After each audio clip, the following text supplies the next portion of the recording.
Bersama-sama dengan saya kita berkata, amin. Mari kita berikan tepuk tangan sorak-sorai terbaik buat Tuhan. Silakan duduk semua kita, para pelayan-pelayan Tuhan. Silakan duduk kembali. Puji Tuhan.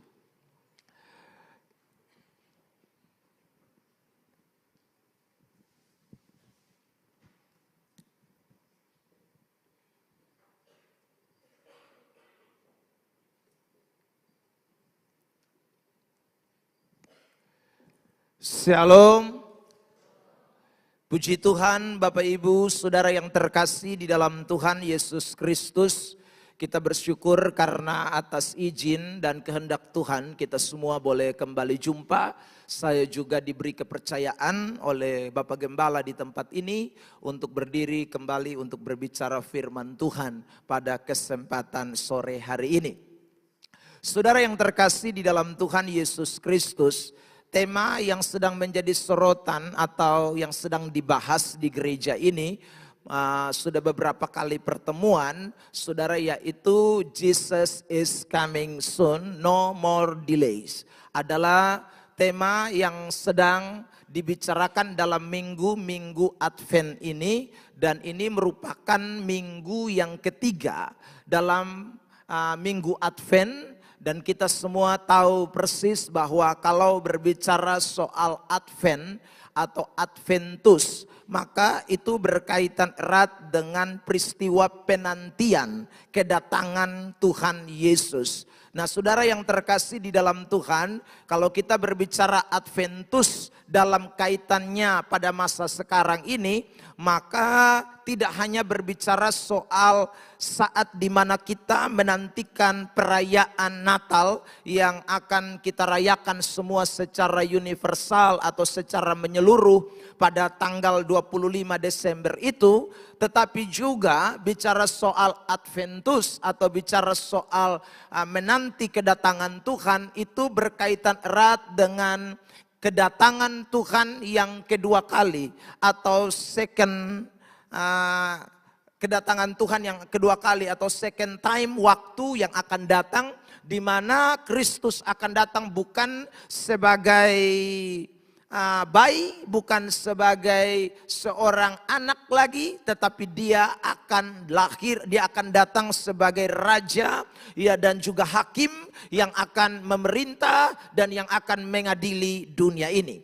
Karena itu, kalau gereja di tempat ini mengangkat tema Jesus is coming soon, no more delays, artinya ini sesuatu yang penting untuk kita semua gereja Tuhan, orang-orang percaya, mempersiapkan hidup kita bukan hanya untuk menantikan atau perayaan yang akan terjadi seperti tadi saya katakan 25 Desember itu, tetapi lebih penting dan lebih khusus bagaimana kita menantikan hari kedatangan Tuhan yang kedua kali.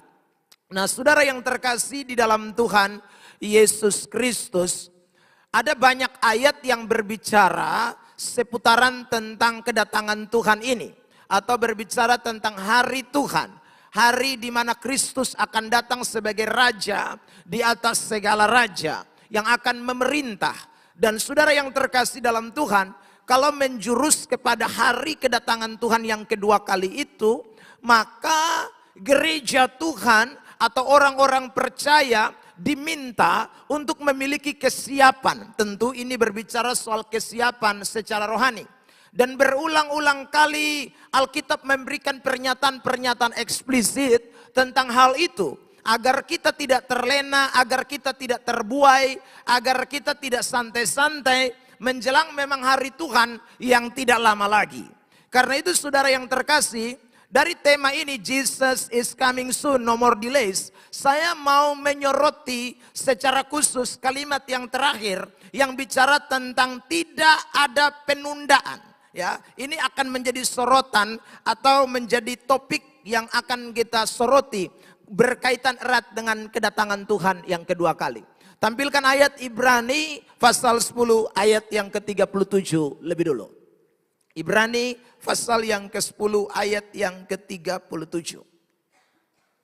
Ya, kita baca bersama-sama teks ini. 1, 2, 3. Sebab sedikit, bahkan sangat sedikit waktu lagi, Dan ia yang akan datang sudah akan ada tanpa. Coba ulang kalimat tanpa. 1, 2, 3. Saudara yang terkasih di dalam Tuhan, jadi jelas kalimat terakhir ini memberi pernyataan no more delay. Second coming atau kedatangan Tuhan yang kedua kali itu tanpa ditangguhkan lagi. Tidak ada penundaan, tidak ada yang saudaraku dihentikan. Itu pasti akan terjadi, saudara yang terkasih di dalam Tuhan. Nah, perlu kita sama-sama memahami kata tanpa menangguhkan di sini. Sebab kata tanpa menangguhkan ini bisa bermakna dua. Yang pertama adalah berbicara soal timing atau waktu yang akan segera terjadi. Tetapi kalimat ini juga tanpa menangguhkan kedatangannya itu bisa bermakna suatu nada atau suatu pesan, satu peringatan kepada orang-orang yang mendengarkan berita ini atau info ini. Maksudnya begini, kalau tidak dapat ditangguhkan atau tidak dapat ditunda, itu berarti sesuatu yang emergensi. Sesuatu yang saudara yang terkasih darurat. Sesuatu yang harus segera dieksekusi. Sesuatu yang betul-betul memberi perhatian khusus. Jadi kalau dikatakan tanpa menangguhkan kedatangannya, saya lebih tertarik untuk membahas makna yang kedua. Yaitu bahwa Alkitab mau mengatakan kepada kita atau memberi pesan kepada kita sebagai orang-orang percaya, sebagai anak-anak Tuhan, segera, tidak boleh main-main lagi. Ingat, ini sudah diambang pintu, ini sudah dekat, ini sesuatu yang urgent, sesuatu yang harus ditindaklanjuti, emergency, harus ada tindakan segera. Ada amin? Tidak boleh lupa ini, anak-anak Tuhan. Ya, itu kalimat ini beri pesan kepada kita. Dan ini memang seturut dengan beberapa ayat di dalam Alkitab ketika berbicara tentang soal hari kedatangan Tuhan. Namanya sesuatu yang emergency, sesuatu yang tidak bisa ditunda, sesuatu yang harus segera dieksekusi. Ini berarti penting sekali. Saudara yang terkasih, di bagian lain Yesus berkata begini dalam Matius pasal yang ke-24 ayat 33. Perhatikan teks ini. Demikian juga jika kamu melihat semuanya ini, ketahuilah bahwa waktunya sudah dekat, sudah diambang pintu. Waktunya sudah dekat, sudah diambang pintu. Yakobus membahasakannya dengan kalimat segera datang. Yakobus 5 ayat 8. Perhatikan. Kamu juga harus bersabar dan harus meneguhkan hatimu karena kedatangan Tuhan sudah dekat. Kedatangan Tuhan sudah dekat. Segera akan terjadi. Saudara yang terkasih dalam Tuhan. Ini menarik karena semakin kalimat-kalimat ini kita baca, itu berarti sekali lagi beri pesan, beri informasi kepada kita semua bahwa ini tidak bisa main-main. Ini tidak bisa dibiarkan, disepelekan, tidak bisa. Ini mesti mendapat perhatian khusus. Ini benar-benar sesuatu yang mencuri perhatian kita. Ini harus menjadi fokus kita. Ini harus menjadi titik sentral kita mengenai yang namanya Jesus is coming. Kedatangan Tuhan yang kedua kali harus menjadi fokus kita. Saudara yang terkasih di dalam Tuhan. Makanya kalau kita perhatikan Alkitab, Alkitab memberikan contoh atau memberikan semacam gambaran, ya. Kalau hari kedatangan Tuhan itu diibaratkan seperti wanita yang sakit bersalin, ya. 1 Tesalonika pasal yang ke-5 ayat yang ke-3. Mari perhatikan teks ini. Ya. Apabila mereka mengatakan semuanya damai dan aman, maka tiba-tiba mereka ditimpa oleh kebinasaan seperti seorang perempuan yang hamil ditimpa oleh sakit bersalin. Mereka pasti tidak akan luput. Jadi saudara, ini ayat jelas mengatakan ya bahwa Kalau hari kedatangan Tuhan itu diibaratkan seperti perempuan yang hamil ditimpa oleh sakit bersalin. Dan ini sesuatu yang benar-benar emergensi. Jadi kalau orang tidak perhatikan ini, dia pasti tidak akan luput. Maksudnya kalimat mereka pasti tidak akan luput ini, ada sesuatu yang akan terjadi. Saya berikan saudaraku mungkin hal yang lebih gampang untuk dimengerti. Ada ibu-ibu hamil, ya sudah 9 bulan atau mungkin 8 bulan lebih. Lalu kemudian saudara yang terkasih, diagnosa dokter mengatakan bahwa tanggal sekian dia melahirkan. Ya saudara anggap saja ini hari tanggal berapa? 14, dia justru lupa tanggal, 14 saudara yang terkasih dalam Tuhan. Ya 14 lahiran. Ya. Lalu kemudian 14 malam, 13 malam itu mulai rasa-rasa sakit. Saudara yang terkasih. Mulai rasa-rasa sakit karena 14 mesti melahirkan.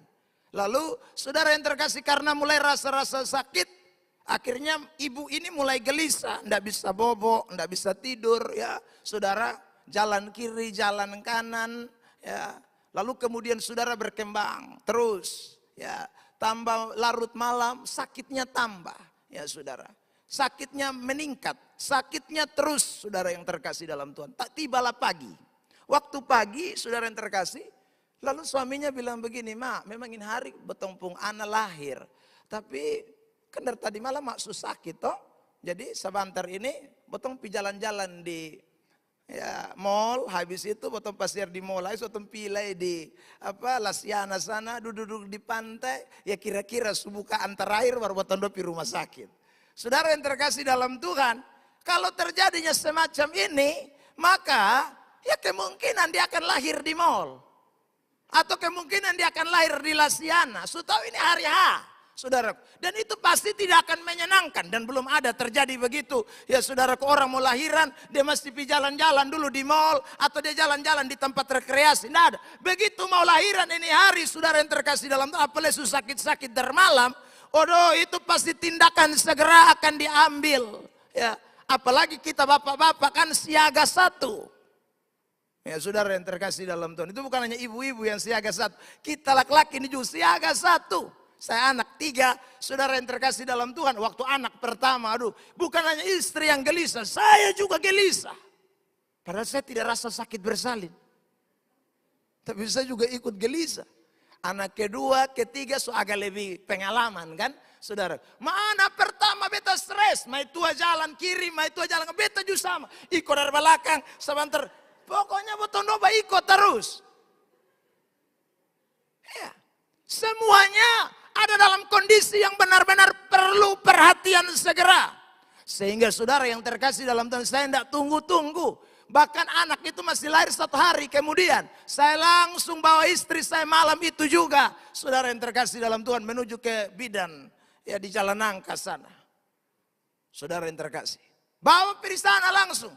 Dokter bilang, "Bapak belum apa-apa." Sudah dokter di sini, kok dia mau melahirkan kapan di sini. Tapi juga pusing di rumah. Ya. Saudara yang terkasih dalam Tuhan, beju pusing. Jadi saudara memang di rumah bersalin itu pun kita tidak tenang. Ya. Saya susah sampai mengantuk, itu kasih bangun. Bangun. Tapi saya bisa tidur. Ya sudah, memang betul mason bisa tidur, tapi beju mengantuk berat. Ya. Nah ini saudara yang terkasih dalam Tuhan. Itu orang yang ditimpa sakit bersalin. Nah hari kedatangan Tuhan itu begitu. Makanya Yesus memakai kalimat ini juga dalam Matius pasal yang ke-24. Perhatikan teks ini saudara yang terkasih di dalam Tuhan. Ayat yang ke-18 ya. Di situ dipakai kalimat yang sama. Matius pasal yang ke-24. Ayat yang ke-8. Minta maaf saya sebut salah. 8. Ya. Akan tetapi semuanya itu barulah permulaan penderitaan menjelang zaman baru. Kata permulaan penderitaan itu dipakai kata odines dalam bahasa Yunani yang artinya sakit bersalin. Sama tuh. Jadi Paulus omong apa di jemaat Tesalonika? Yesus omong memang begitu juga. Jadi hari kedatangan Tuhan itu seperti saudaraku suatu permulaan penderitaan. Atau semacam sakit bersalin. Odines. Anak-anak Tuhan. Makanya sekarang ini butong semula lihat saki bersalin ini. Ya, saudara yang terkasih. Gempa bumi, bencana alam. Ini saki bersalin. Jantanganga. Ya, saudara yang terkasih dalam Tuhan. Ini sudah mulai saki bersalin ini. Tanda-tanda ini sudah mulai. Permulaan penderitaan. Saudara yang terkasih dalam, artinya Kristus akan datang. Makanya tadi penulis Ibrani bilang, jangan tunda. Ini, saudara yang terkasih dalam Tuhan, tidak bisa. Orang lahir lebih dulu, saya tidak dokter tapi mungkin ya, saya cuman analisa saja. Orang lahir lebih dulu mungkin lebih baik daripada orang lahiran terlambat. Ya kan? Kalau lahir dulu kan itu bisa disebut apalagi ya, saudara, anak yang masuk di dalam apa, oven tuh. Bukan oven, nama apa ya, pokoknya saudara taruh bisa deh. Oh betul, inkubator, bukan oven. Oven tuh bakar kue. Memang berat, ya saudara. Ya, masuk dalam itu kan karena prematur toh, lahir sebelum waktu.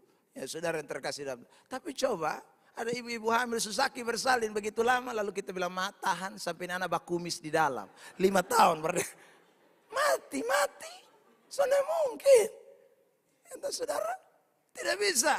Nah ini harus tindakan segera. Nah Tuhan suka kasih tanda-tanda jelas. Tuhan suka kasih tanda-tanda sakit bersalin, permulaan penderitaan, odines. Sudah nyata.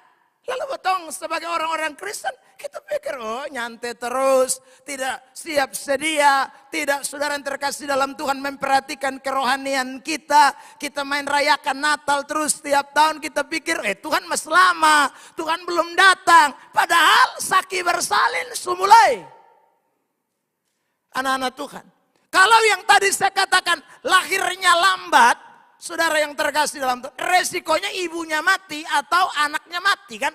Saudara yang terkasih dalam Tuhan. Tetapi kalau ini, ya kalau kita tidak siap sedia, lalu hari itu datang, maka Alkitab tadi bilang, kau tidak akan luput dari semuanya itu. Binasa, hidup yang binasa selama-lamanya. Atau yang disebut dengan kematian kekal, api neraka. Karena itu jauh-jauh hari Tuhan kasih pesan sama kita semua, terutama GSJ Amazing Grace, jemaat Tuhan yang hadir sore hari ini. Saudara, Jesus is coming soon, no more delays. Artinya tindakan nyata kita harus ambil. Kita tidak boleh santai, kita tidak boleh main-main. Kita harus ambil keputusan segera. Beri tepuk tangan terbaik buat Tuhan. Tidak ada main-main. Saudara yang terkasih dalam Tuhan. Tapi nanti kita lihat di dalam Alkitab bahwa meski begini, ada banyak orang yang masih main-main. Ada banyak orang yang tunda-tunda. Nah, saya mau memberikan hal ini pada sore hari ini. Apa saja yang menjadi penyebab sehingga orang kerasa sontau ini susah bersalin? Apa saja yang jadi penyebab sehingga orang rasa kayak Tuhan masih lama lah. Ya, pokoknya beta urus lain dulu, beta pokoknya bikin apa dulu. Yang lain tuh nanti belakangan. Pokoknya Tuhan lama, masih datang lama. Saudara yang terkasih. Nah ini yang disebut dengan penundaan. Atau dia masih merasa bahwa Tuhan jauh. Padahal Tuhan sekali lagi, no more delays. Is coming, no more delays. Dia pun datang, ini sudah ada tunda-tunda. Mau potong rasa penundaan masih boleh. Potong rasa bahwa tidak emergency. Potong rasa bahwa masih ada hari esok. Padahal Alkitab bilang sudi ambang pintu. Sedikit waktu, bahkan sangat sedikit waktu lagi. Ini kalimat-kalimat ini harusnya kalimat yang mendesak kita semua. Bahwa saya tidak boleh berleha-leha. Saya tidak boleh pangku tangan, saya tidak boleh main-main. Saudara yang terkasih dalam Tuhan, saya akan bahas 3 hal penting. Yang pertama, kita akan lihat saudara, bahwa hal yang bisa buat orang tidak menyadari kedatangan Tuhan yang kedua kali, atau memperlambat, atau no more delay, atau dia yang bikin saudara yang terkasih dalam Tuhan, penundaan itu sendiri, padahal seharusnya tidak boleh ada penundaan. Dia tidak siap sedia, meskipun pesan-pesan Tuhan sudah dinyatakan, adalah kecintaannya kepada dunia. Ini hal pertama. Cinta kepada dunia. Coba kita sebut sama-sama. 1, 2, 3, cinta pada dunia. Bilang samping kiri kanan, itu bahaya. Bahaya. Anak-anak Tuhan. Betul kalau cinta pada dunia, betul susah lihat rasa sakit bersalin. Kalau betul cinta pada dunia, betul susah lihat bahwa ini sudah dimulai di permulaan penderitaan. Betul susah lihat, saudara yang terkasih dalam Tuhan, bahwa ini hari ini sudah diambang pintu. Ini hari ini urgen. Ini hari ini harus saya ambil suatu sikap. Kita nggak akan lakukan sesuatu kalau kita sekali lagi cinta dunia. Saya berikan contoh kasus Kejadian pasal yang ke-19 ayat yang ke-16 mulai. Perhatikan teks ini ya. Ketika ia berlambat-lambat, maka tangan istri dan tangan kedua anaknya dipegang oleh kedua orang itu, sebab Tuhan hendak mengasihani dia. Lalu kedua orang itu menuntunnya keluar kota dan melepaskannya di sana. Perhatikan kalimat ketika ia berlambat-lambat. Jadi saudara yang terkasih, istri Lot ini dia delay. Dia kasih lambat-lambat, dia tunda-tunda. Karena dia tunda-tunda, maka tangan-tangannya, tangan istrinya, saudaraku, dan tangan kedua anaknya dipegang oleh kedua orang itu. Sebab Tuhan mengasihani dia, Lot dan semua keluarganya. Bahwa mereka ini semua lagi lambat-lambat. Tuhan tidak mau. Tuhan bilang cepat. Lewat malaikat, tarik. Saudara yang terkasih dalam Tuhan mau segera. Ini emergency, api semua turun di Sodom dan Gomora. Masih lambat terus. Saudara yang terkasih dalam Tuhan. Dan ternyata meski malaikat suhela, malaikat su pegang dompung tangan, saudaraku mau bawa pidong di Gunung Soar sana. Ya, tapi kemudian ayat 26 bilang apa? Kejadian pasal 19. Perhatikan. Tetapi istri Lot yang berjalan mengikutnya menoleh ke belakang lalu menjadi tiang garam. Tetapi istri Lot jalan mengikutinya, menoleh ke belakang. Sulambat malaikat pegang, malaikat hela, dia tidak mau. Dia bilang sudah beta biar bosan dahulu. Api mas lama.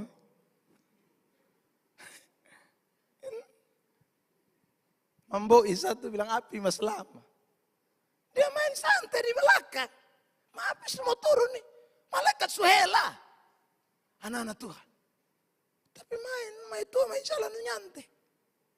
Bukan hanya nyantai, menoleh ke belakang. Menoleh ke belakang. Saudara, kalau kita baca Kejadian 19 ayat 26 ini dan ayat-ayat yang saudaraku ada pada konteks ini, kita tidak temukan ya makna tersirat atau makna secara eksplisit. Kenapa istri Lot menoleh ke belakang? Apa yang dia lihat? Apa yang dia saudaraku inginkan? Itu tidak terlihat di dalam teks ini. Tetapi Yesus menjelaskan itu di dalam Injil Lukas pasal yang ke-17. Perhatikan ayat yang ke-32 sampai dengan ayat yang ke-33. Perhatikan ini, saudara yang terkasih dalam Tuhan. Ingatlah akan istri Lot. Barang siapa berusaha memelihara nyawanya, ia akan kehilangan nyawanya. Dan barang siapa kehilangan nyawanya, ia akan menyelamatkannya. Jadi kenapa dia lambat-lambat? Kenapa dia menoleh ke belakang? Jawabannya sebenarnya ini, dia berusaha memelihara nyawanya. Dia sedang berusaha memelihara nyawanya. Dan saudara yang terkasih, kita tanda tanya lagi. Memelihara nyawa dan cara apa? Ayat 31. Mari lihat Lukas 17. Perhatikan teks ini. Barang siapa pada hari itu sedang di peranginan di atas rumah. Dan barang-barangnya ada di dalam rumah. Janganlah ia turun untuk mengambilnya. Dan demikian juga orang yang sedang di ladang, janganlah ia kembali. Saudara, ini peringatan jelas. Bahwa kalau pada hari itu tidak boleh ada orang yang pergi masuk kembali ke dalam rumahnya ambil barangnya. Tidak boleh ada yang pergi ke ladangnya dan bla bla bla. Lalu ayat 32 dan 33 tadi menjelaskan tentang istri Lot. Rupanya istri Lot melihat ke belakang itu identik dengan nyawanya yang dia ingin saudaraku tetap terjaga, tetap terpelihara. Kalau ada barang-barang Kalau ada hal-hal duniawi, kalau ada yang namanya segala macam yang ada di dunia, uang, harta, kekayaan, kedudukan, segala macam, dia rasa kalau itu tidak ada, dia punya nyawa akan hilang, dia punya kehidupan tidak akan nyaman, dia punya kehidupan tidak akan tentram. Karena itu saudara, aduh, di Gunung Soar sana ada apa? Kalau saya lari pergi ke sana, tapi kosong, mau mati di sana. Saya pasti mati di sana. Aduh, saya mesti lihat jangan sampai api belum turun. Nah, bet pirau ame, beras 5 karung kok, emas 10 kilo kok, atau apa, supaya beta bisa bawa pergi ke Gunung Soar, supaya saya tidak mati di Soar. Tetapi saudara, ketika hatinya melekat kepada harta yang ada di Sodom Gomora, Alkitab berkata dengan jelas, dia jadi tiang garam. Ini yang banyak orang hari-hari ini pikir. Saudara yang terkasih dalam Tuhan. Ketong omong bilang Jesus is coming soon. Yesus akan segera datang. Tapi ini hari belum tiba. Nah, hari Senin makan apa? Selasa, Rabu, Kamis. Anak sekolah bayar apa? Uang bensin pakai apa? Saudara bangun rumah pakai apa? Saudara yang terkasih dalam Tuhan. Orang mulai pikir ini semua. Dan akhirnya sebenarnya tidak salah mikir itu semua. Tapi berapa banyak Kristen yang kebutuhan hidupnya membuat dia tidak cinta kepada Tuhan dan cinta kepada dunia. Berapa banyak orang Kristen yang karena didesak oleh kebutuhan hidupnya. Akhirnya dia tidak lagi melekatkan hatinya kepada Tuhan. Tapi melekatkan hati kepada dunia. Saudara yang terkasih dalam Tuhan. Sehingga buat dia mulai lambat. Tadinya rajin doa, sekarang pemalas. Tadinya rajin gereja, sekarang malas. Kenapa? Ya karena persoalan pelihara hidup. Karena persoalan nyawa. Tapi saya ulang lagi kalimat ini. Lukas 17 ayat yang ke-32. Saudara yang terkasih di dalam Tuhan. Ingatlah akan istri Lot. Ada amin? Amin. Bilang samping kiri kanan. Ingat memtua Lot. Ingat.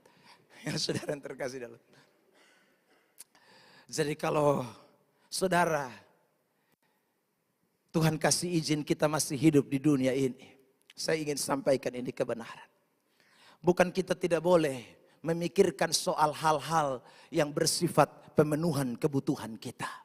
Tetapi jangan sampai itu mengikat hati kita.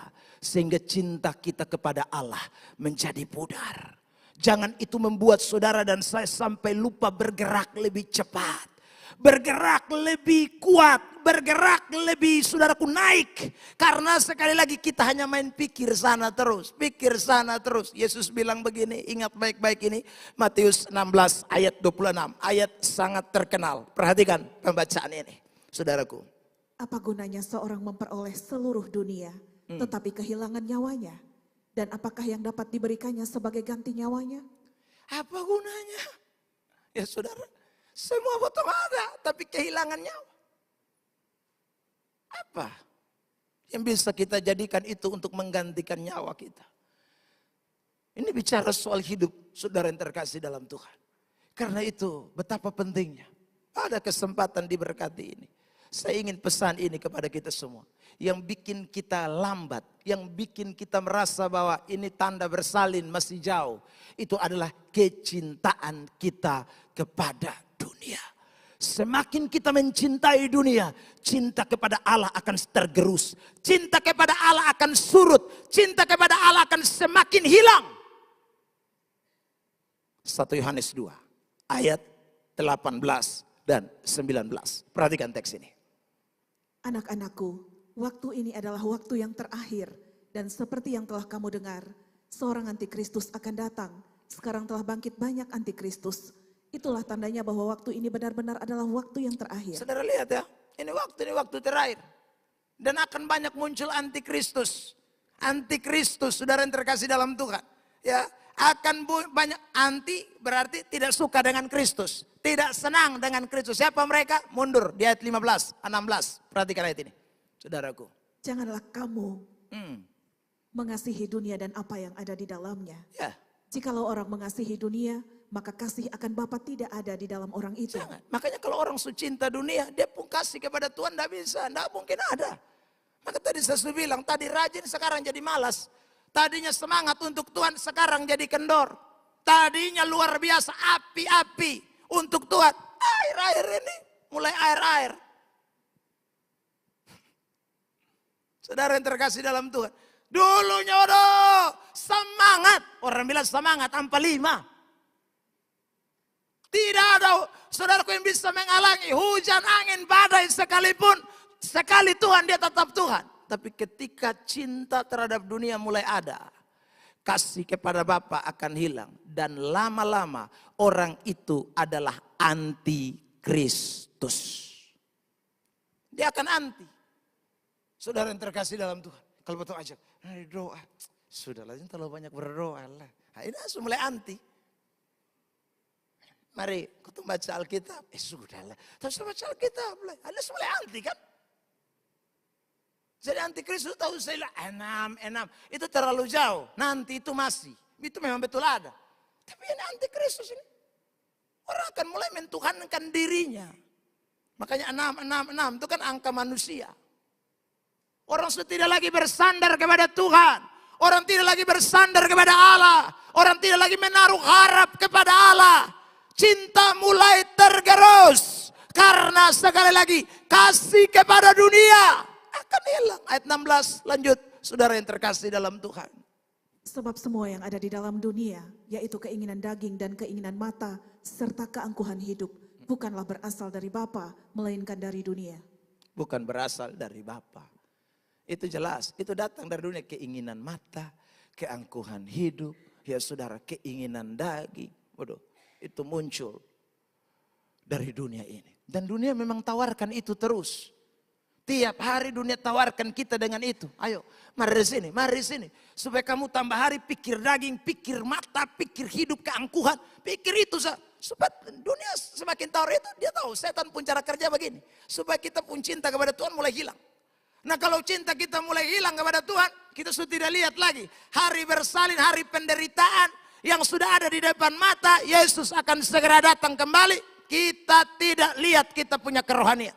Kita akhirnya urus hal-hal yang bukan hal-hal yang primer, tetapi hal-hal yang minor, hal-hal yang sekunder, hal-hal yang nomor 2, nomor 3 akan menjadi prioritas kita. Makanya Yesus pernah kasih ingat-ingatan jelas dalam Matius pasal yang ke-6, ayat yang ke-19 mulai dan seterusnya. Jangan kumpul harta di dunia, karena harta di dunia ngengat dan karat akan merusaknya, mencurinya, membongkarnya dan menyelesaikannya. Tetapi kumpulkanlah hartamu di sorga. Lalu dikatakan lanjutannya adalah di mana hartamu berada, di situ hatimu berada. Anak-anak Tuhan, mari kita semua hari ini mulai lihat keberadaan kita. Jadi kalau orang tanya, kenapa ini hari saya sudah mulai malas doa? Jawabannya, cintamu sudah mulai hilang. Kenapa cintamu hilang dengan Tuhan? Karena lu sudah mulai cinta dunia. Itu jawaban sederhana. Kenapa dulu Bapak? Beta ini sedikit. Pokoknya rasakan hadirat Tuhan luar biasa. Sekarang kok rasanya dingin-dingin saja. Maka ingat baik, cintamu kepada Tuhan sudah mulai kendor karena cinta kepada dunia.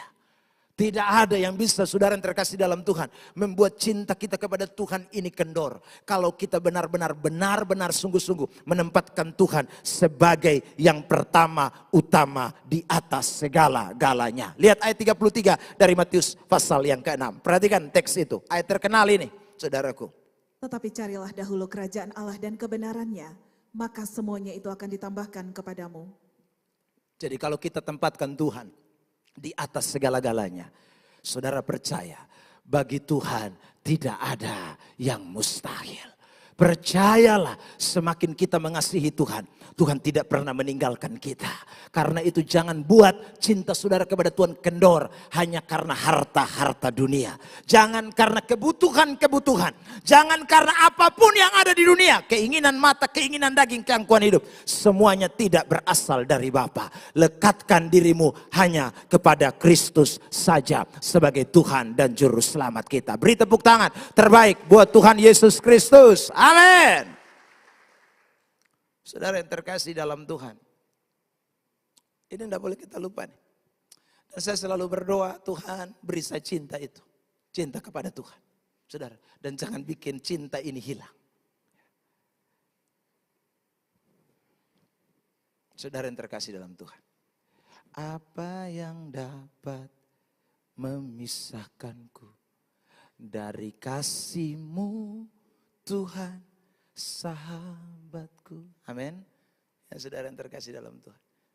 Itu tidak boleh ada yang pisahkan kita dari kasih Kristus. Kasih itu harus tambah hari mengikat kita lebih kuat.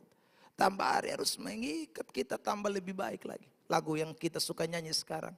Ku terhubung denganmu. Amin ya. Saudara, selalu dekat. Selalu dekat. Selalu menikmati hadirat Tuhan. Jadi saudara, uang kita boleh punya. Ya, kecukupan boleh kita punya, kelimpahan boleh kita punya, segala macam. Tapi itu tidak boleh merebut cinta kita kepada Tuhan. Cinta kepada Tuhan harus di atas segala-galanya. Ada amin? Saudara yang terkasih di dalam Tuhan, itu hal yang pertama yang bisa buat orang melakukan yang namanya delay. Atau tidak, saudaraku yang terkasih, membuat hidupnya serius dengan Tuhan. Tidak menyiapkan dirinya dengan Tuhan. Hal yang kedua, saudara yang terkasih di dalam Tuhan. Apa yang bisa membuat hidup kita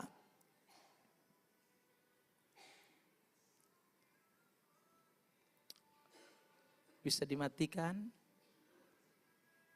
Nah, karena itu juga bisa buat kita delay. Oh, jujur saya. Sungguh. Karena itu ini belum pindah P2. Karena handphone babunya bemus omong. Kan begitu. Sudah minta maaf. Ada banyak Kristen ini dia tidak sadar. Karena merasa bahwa sudah hidup ini aman-aman toh. Lu ada khotbah minta ampun. Saya tahu ini tadi bukan dia bermain HP. Tapi HP tiba-tiba bunyi. Tapi ada. Ada itu saudara yang terkasih dalam Tuhan. Pendeta boleh ada bicara firman ayat boleh baca. Itu main buka terus. Amin, amin, amin. Amin, ini mah bukan ada firman, bukan. Amin, ini ada balas WA. Nah coba balas WA tuh, saudara yang terkasih dalam Tuhan. Ya bukan ini saya benarkan ya. Tapi coba balas WA tuh piteman baik. Ini piselingkuhan dalam gereja loh. Wih, ini nih. Ini sebenarnya Tuhan semua kutuk lama. Orang-orang begini. Anak-anak Tuhan. Tadi itu lagu rohani, kok lagu dunia? Itu HP babunya itu lagu rohani, kok lagu dunia?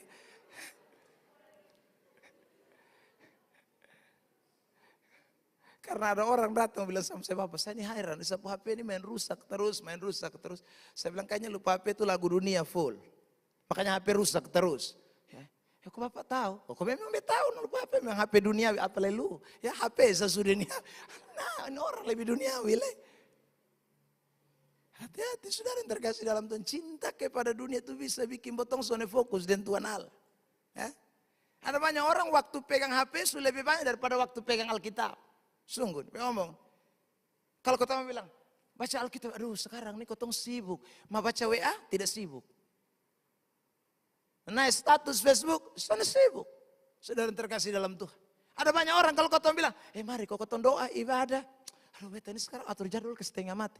Mau duduk ngerumpi tidak jelas. Terus. Cintamu kepada dunia sedang diikat. Akhirnya kasihmu kepada Allah hilang.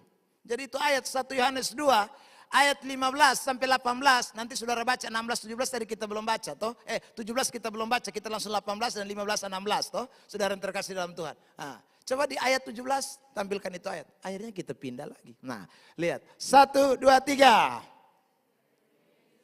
sedang lenyap dengan keinginannya.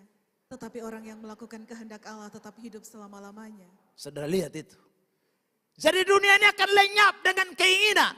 Hanya orang-orang yang melakukan kehendak Allah akan hidup untuk selama-lamanya. Beri tepuk tangan terbaik buat Tuhan Yesus Kristus. Ini tidak boleh lupa ini, saudara. Jadi hati-hati dengan cinta kepada dunia. Hati-hati. Sebab itu akan bikin saudara tidak lihat sakit bersalin. Saudara yang terkasih. Coba ibu-ibu lagi hamil, lalu bapak cuek. Makanya saya curiga, separuh ibu-ibu tidak mau hamil lagi. Anak satu cukup bapak. Kenapa? Ya, habis kubeta yang melahirkan setengah mati. Dia enak, dia omong bilang tambah. Ma dia, saudara yang terkasih. Omong tambah, tapi paling tidak taruh perhatian kan. Saya justru dengan istri bilang, bapak beranak tambah lagi. Saya bilang cukup, 3 so cukup, 3 cukup. Mamto minta tambah. Kenapa ya? Karena mamto bukan hanya sakit bersalin sendiri, bejo ikut sakit bersalin. Nah. Saudara terkasih dalam Tuhan. Bahkan anak saya yang 3 saudara, waktu istri saya mulai bersalin selesai, istri saya pensiun dari bekerja. Sungguh ini, tanya mamto ada nih. Pensiun. Saudara terkasih, pensiun dalam bekerja di rumah maksud beta, bukan di kantor. Kami dua hamba Tuhan sama-sama. Ya saudara, pensiun. Tidak boleh memasak, tidak boleh cuci pakaian, tidak boleh semua. Hanya urus anak saya. Itu cuma malam kalau dia menangis, susu tambahan, mak tak usah bangun. Biar bapak yang bangun bikin. Iya kan? Saudara terkasih. Sungguh. Iya. Beta juga makanya merasakan sakit bersalin. Ya. Bukan hanya tua. Sakit bersalin, betul rasa sama-sama urus anak pun susah, segala macam. Saudaraku yang terkasih. Tidak pernah. Sendirian, ma itu sudah kerja sendiri. Itu beta pasti akan campur tangan di sana. Kok tinggal goreng tumis kangkong, ini siapa son bisa. Selesai. Ya kan saudara.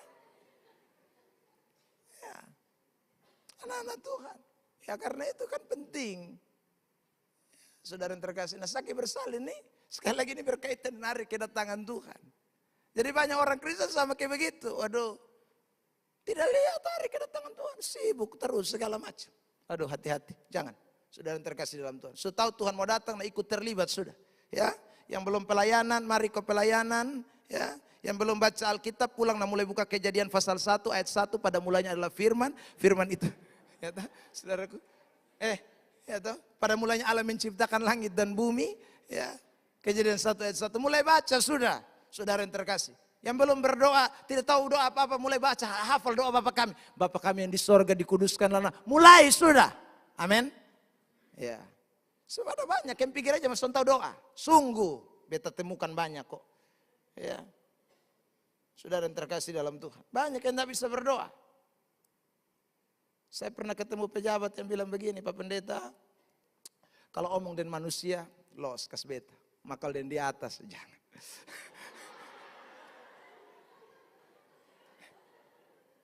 Betul, dia memang kalau soal tim kampanye, kasih dia maju. Saudara, omong air, licin, minyak. Tapi coba suruh dia berdoa. Barat. Kristen begini mah cita-cita masuk surga. Hei.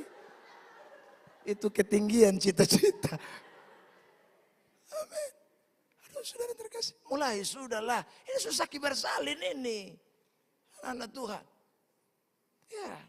Mulai belajar. Saudara terkasih. Kedua. Jadi jangan sampai dikuasai cinta kepada dunia. Yang kedua ingat. Dikuasai oleh logika. Coba sebut sama-sama. 1, 2, 3. Dikuasai logika. Kita ini sedang hidup di zaman yang maju secara intelektual. Saudara yang terkasih. Bagus. Dan memang kita harus ikut perkembangan itu. Pengetahuan di dalam kekristenan itu penting. Ya. Tapi hati-hati. Karena saudara yang terkasih dalam Tuhan. Ternyata pengetahuan bisa membuat orang lalu kemudian sudah tidak konsen kepada hari kedatangan Tuhan. Merasa bahwa hari kedatangan Tuhan itu omong kosong. Hari kedatangan Tuhan, apa yang dikatakan Alkitab itu tidak benar. Saudara yang terkasih. Sehingga dia lebih berpatokan, lebih bersandar kepada pengertiannya. Saya ulang lagi, pengetahuan itu baik. Bahkan di dalam kekristenan, kita tidak boleh melayani tanpa pengetahuan. Ya, banyak ayat di dalam Alkitab yang bicara begitu. Amsal 19 ayat yang kedua. Saudara yang terkasih dalam Tuhan, itu ayat bilang tanpa pengetahuan kerajinan pun tidak baik.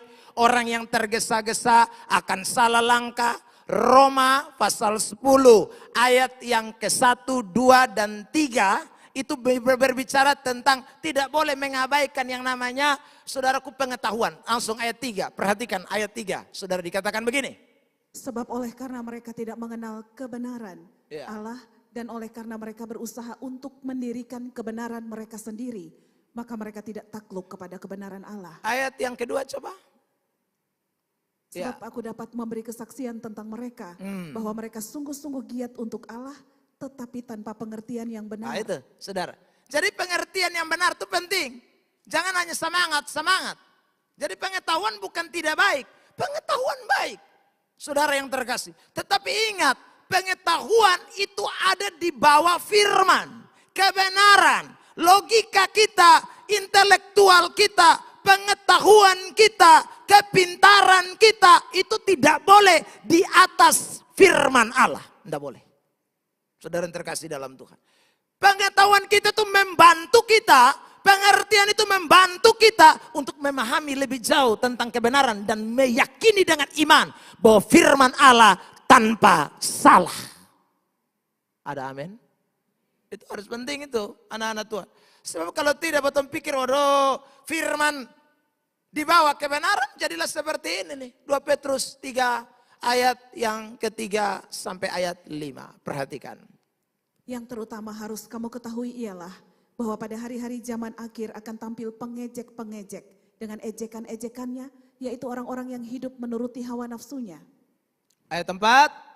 Kata mereka, di manakah janji tentang kedatangannya itu? Jadi sudah lihat tuh bermain logika. Dok sudah dengar firman yang bilang Matius 24 ayat 33, Ibrani 10 ayat 37. Yang bilang hari Tuhan sudah dekat, sangat singkat. Yakobus 5 ayat 8, so omong semua. Tapi dia bilang begini, di manakah janji tentang kedatangannya itu? Wih, dan potak mulai bermain. Sebab sejak bapak-bapak leluhur kita meninggal, segala sesuatu tetap seperti semula pada waktu di dunia diciptakan. Mana apa pendeta Eben bilang sudah sakit bersalin? Omong kosong putar balik. Ya saudara. Ini nih, udah lihat ayat 5. Mereka sengaja tidak mau Sampai tahu. situ, sengaja tidak mau tahu. Kalau ada kata sengaja tidak mau tahu, itu berarti tahu atau tidak? Tahu, tapi sengaja. Ini orang don't tahu. Apa yang don't tahu? Next, bahwa Oleh firman Allah langit telah ada sejak dahulu. itu. Dan juga bumi yang berasal dari air dan oleh air. Jadi don't tahu ini firman ini luar biasa. Langit sudah ada sejak dulu, bumi sudah berasal, juga bumi yang berasal dari air dan oleh air. Oleh firman Allah ini, don't tahu itu. Tapi sengaja don't tidak pusing dengan kebenaran. Logika mereka, pengertian mereka, menguasai hidup mereka. Saudara yang terkasih dalam Tuhan. Banyak Kristen begitu. Sudah tidak berjalan lagi dalam kebenaran. Karena tambah pintar, karena tambah hebat, karena tambah pengetahuan. Saudara yang terkasih dalam Tuhan. Waduh ini bahaya. Anak-anak Tuhan, orang Kristen kalau dia hidup benar, semakin dia pintar, dia semakin lebih mengenal Tuhan lebih dalam. Semakin dia saudara yang terkasih dalam Tuhan punya pengetahuan, semakin seharusnya dia lebih tunduk kepada kebenaran. Itu Kristen yang benar. Tapi Kristen yang mengandalkan dan bersandar kepada pengetahuan, tambah pintar injak firman, tambah pintar lupa firman, tambah pengetahuan firman disepelekan, firman diabaikan. Saudara yang terkasih dalam Tuhan, ini keliru besar. Sebab pengetahuan kita, Alkitab berkata, tidak lengkap. Mau apa kita? Meskipun di depan kita mungkin sudah ada DR, IR. Apalagi yang di depan biasa. DRS. Dulu. Itu. Belakang itu Mulai dari S sampai M sampai D. Ya toh? SS, STH, MTH. Ya saudaraku. Dan sebagainya. MM. MM itu apa tahu? Ya. Hah? Pokoknya saudara tahu lah. Ya. Saya kadang-kadang lihat orang penggelar tuh sampai saya ini apa ini? MM, MSC, MSC. Pokoknya ada sah. Pokoknya masing-masing mengenal tuh gelar lah. Ya, saudara. Tapi sekali lagi itu tidak boleh membuat kita bersandar kepada pengertian kita. Amsal 3 ayat 5 mengatakan dengan jelas. Percayalah kepada Tuhan dengan segenap hatimu. Itu. Dan janganlah bersandar kepada pengertianmu sendiri. Percaya kepada Tuhan dengan segenap hati. Jangan bersandar kepada pengetahuan, pengertian kita. Jadi bukan berarti pengertian salah. Tapi tidak boleh bersandar. Tidak boleh jadikan itu yang menjadi prioritas. Tidak boleh. Karena pengetahuan kita sekali lagi tidak lengkap. 1 Korintus 13 ayat 9. Perhatikan saudaraku. Sebab pengetahuan kita tidak lengkap dan nubuat Sampai kita situ. tidak sempurna. Tidak lengkap pengetahuan kita. Yang gelar panjang-panjang tidak lengkap. Bilang samping kiri kanan, gelar seberapa? Tidak lengkap. Sekolah tambah. Ya, saudara yang tidak lengkap. Mau sombong apa? Amsal 14 ayat 23 bilang begini, perhatikan. Orang miskin Bukan, berbicara. Amsal 14, bukan 18, 14. Ya. Dalam tiap jerih payah ada keuntungan, tetapi kata-kata belaka mendatangkan kekurangan saja. Bukan ini, Amsal 14 ayat 12, minta maaf salah sebut. Ya, silakan. Ada jalan yang disangka orang lurus, tetapi ujungnya menuju maut. Itu. Ada kita pikir ini setelah saya kali bagi dan setelah menurut pengetahuan ini dan itu, pas. Tapi masuk jurang. Ini saudara terkasih dalam Tuhan. Ada kala kita sebagai itu mantap pokoknya buat tempung taksasi oke punya. Tapi bisa jadi salah. Saudara terkasih. Saya besok pagi sekali akan berangkat ke Malaka. Saya telepon hamba-hamba Tuhan di Malaka. Saya bilang begini, ikut Kolbano bisa kok. Dia bilang, kalau ketong lihat Bapak bisa. Ya, saya bisa ke mana? Ya, karena longsor tanya sedikit, lalu Bapak foto kan penggerak belakang toh, jadi bisa. Terus coba lu jelaskan ulang. Ya. Lalu bertanya, tapi di sebelah jurang itu ada apa? Ya di sebelah jurang itu laut Bapak. Naik ke otosan bisa naik karman. Saudara yang terkasih. Ya kadang-kadang kita pikir enak. Mau bagus. Loh saya sudah pernah. Dulu tuh saudaraku yang terkasih dalam Tuhan. Saya pelayanan itu waktu itu Kolbano pun jalan belum aspal seperti sekarang. Belum. Nah saya bawa oto Sigra. Waktu itu saya pelayanan di Malaka. Jadi saya pulang lalu dia bilang begini, Bapak capek-capek pi atambuah halelulik lay baru aduh jauh sekali Bapak, sekarang gampang Kolbano. Beta jo air liur malele ikut dong pungmuk bicara. Ya saudara. Nah beba oto Sigra ini saudara lewat itu jalan. Nah sekarang betul sampai di tengah jalan mau putar sana mungkin. Jadi main rufuk terus ke aspal kapan? Aspal kapan? Tidak ketemu aspal. Nah saudara bisa bayangkan itu tanjakan yang begini ini. Dan oto Sigra. Saudara baru muatan sesak. Saudaraku di seat belakang 3 orang. Seat tengah 3 orang. Baru badan kici bae.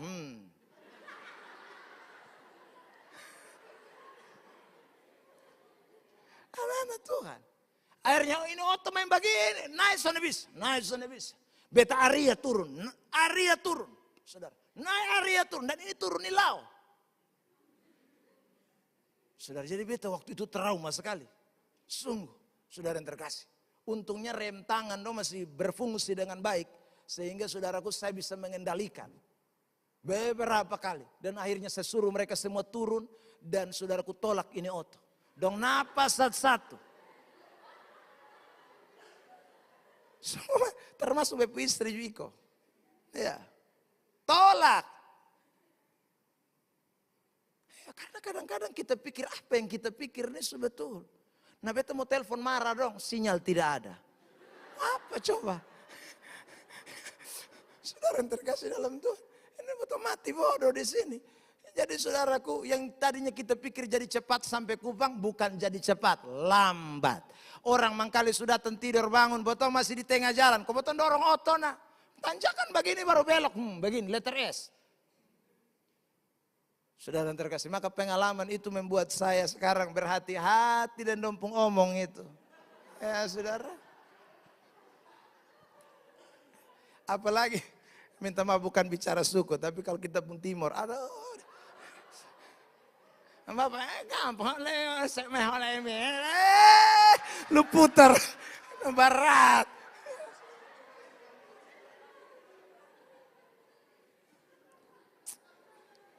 Ada jalan yang disangka orang. Karena itu saudara, ingat baik-baik. Ya, botol terbatas. Ya, maka beta ambil keputusan dan istri sudah. Lebih botol ikut Nurobo sana. Nurobo juga bisa telepon tanya. Beta tanya, ikut Nurobo karena mana? Beta belum pernah ikut. Beta pernah pi Malaka di seputaran Nurobo situ, tapi masuk di dalam tidak terlalu jauh. Jadi saudara terkasih, saya tanya, kalau pi Malaka bagaimana? Dia bilang, Bapak supaya lebih pasti biar beta jemput Bapak dong di cabang Nurobo. Sebenarnya itu lebih bagus. Jadi bu datang kau jemput supaya kita jangan salah jalan.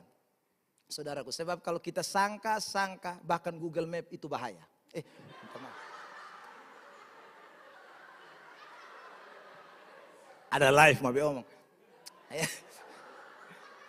Saudara, beta pernah pi baun gara-gara Google Map ini. Dia bawa beta pi jalan sapi, sungguh mati. Pi di daerah Rinin, ya. Patesar biasa khotbah di sini dia pun tempat penggembalaan, ya. Gemit apa itu di Rinin sana, saudaraku. Masih lewat lagi Patesar pun tempat juga. Saudara yang terkasih dalam itu gara-gara Google Map, ya. Kita pasang, ya. 100 meter lagi Anda sampai ke jalan, dia biasa bilang jalan Adi Sucipto. Hai di hutan, Adi Sucipto siapa?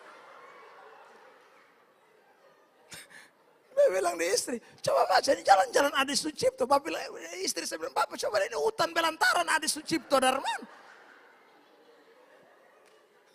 Sudah terkasih. Dan betul ini.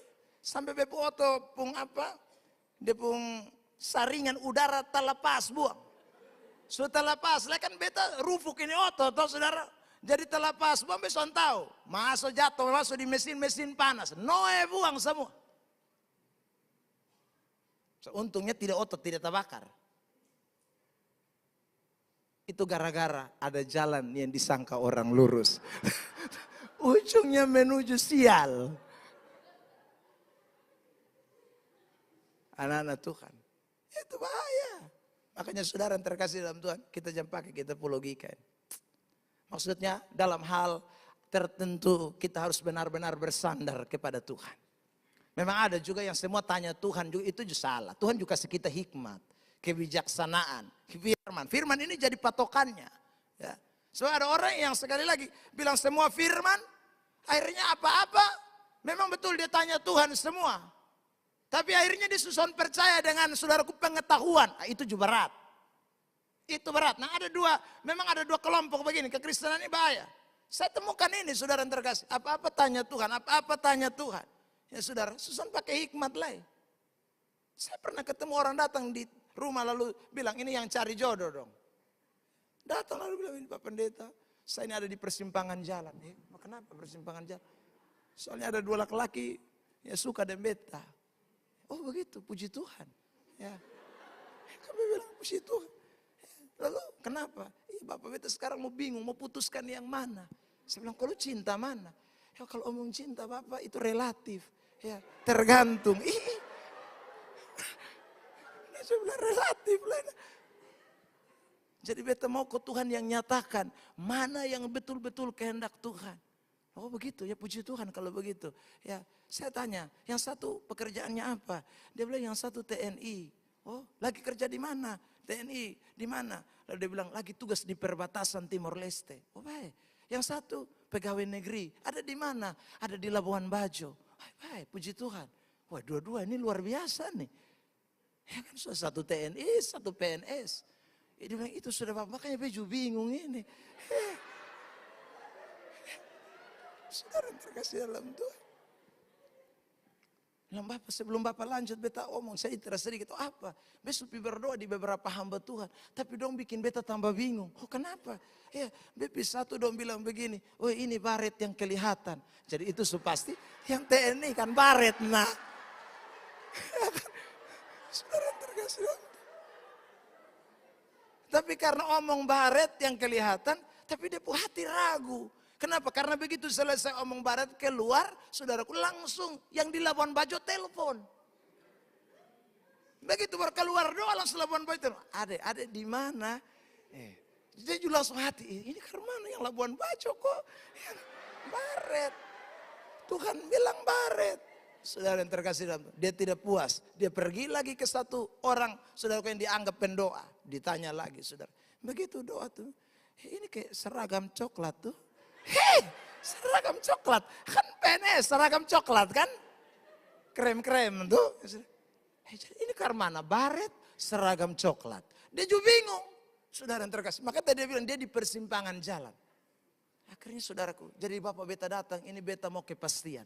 Yang mana? Baret atau seragam coklat? Beta bilang begini, kalau lu di persimpangan jalan, beta di perempatan jalan. Lebih bikin beta tambah bingung. Ya, saudara yang terkasih dalam Tuhan. Iya. Nah, ini butuh hikmat mulai bekerja. Ini butuh pengetahuan. Karena dia supitanya satu, hamba Tuhan juga. Ini juga hamba Tuhan. Tertahu mana sekarang yang benar. Maka hikmat mesti bermain di sini. Saudara yang terkasih dalam Tuhan. Saya mulai tanya. Yang di Labuan Bajo takut Tuhan kok sonde. Beta belum tahu persis Bapak. Nah kalau baret, ya saudara, itu juga belum tahu persis. Satu besok tahu. Oke, kalau sudah tahu dong takut Tuhan atau sonde, beta tanya lanjut, minta maaf, beta om. Ya, kepercayaannya bagaimana? Oh dua-dua Kristen Bapak. Oh baik, kalau dua-dua Kristen. Saudara yang terkasih. Karena Alkitab bilang kan tidak boleh beda agama, toh. Saudara yang terkasih. Lalu kemudian saya tanya lanjut lagi, siapa yang sudah datang di Bapak dan Mama, aku ketemu? Oh kalau yang datang baru yang baret Bapak. Lalu karena tanggapan Bapak dan Mama? Bapak dan Mama bilang baik. Nah, berarti saya hitung 2-1. Ya tak? Ya tak? Ya tak sudah. Ini mulai pengetahuan mulai bermain. Ya tak saudara yang terkasih. Kalau waktu bosong telepon, kira-kira yang diajak bicara yang mana yang bagus? Ya tak saudara. Kalau diajak berunding, ya Bapak kalau ajak bicara, baret bagus, memang dia tentara, dia lemah lembut. 3-1 kan? Sudah terkasih dalam. Saya mulai selidiki, saya model ke penyidik itu saudara. Saya mulai cari-cari tahu, lalu saya bilang begini, oke sudah ini saya sudah tahu, mana yang dari Tuhan. Ya saudara. Dia bilang, kalau gitu yang mana Bapak? Ya sebelum kita berdoa, saya bilang memang yang dari Tuhan itu adalah yang baret. Yang sana, kas putus dia besok. Itu saudara. Ya saya bilang begitu. Karena bicara soal rumah tangga itu bukan 1-2 hari. Butuh komunikasi yang baik. Saudaraku butuh orang yang bisa diterima bukan hanya kamu tapi keluarga. Saya bicara banyak hal buat dia saudaraku dan kemudian dia mengiyakan. Saudara yang terkasih dalam Tuhan. Jadi di dalam bagian tertentu memang kadang pengetahuan mesti kita pakai. Ya saudara. Tapi itu tidak berarti lebih bertabrakan atau berseberangan dengan kebenaran. Firman harus di atas segala-galanya. Sehingga saudaraku kita pun demikian. Apapun itu ingat baik-baik. Kebenaran di atas segala-galanya. Saya pernah doa orang di Siloam. Saudaraku yang terkasih kena kanker paru-paru. Ya. Lalu dokter bilang begini. Gara-gara kau isap rokok. Lalu dokter tanya isap rokok dari kapan? Lalu kemudian dia bilang sejak SMP dia mulai tarik rokok. Waktu dia isap rokok di SMP. Waktu dia isap rokok di SMA. Aman-aman saja. Saudara yang terkasih dalam Tuhan. Dia tidak rasa ada sesuatu yang terganggu. Justru orang kasih ingat dia berulang-ulang kali. Dia malas tahu. Kenapa? Karena dia pikir semua orang akan mati. Semua orang pasti sakit.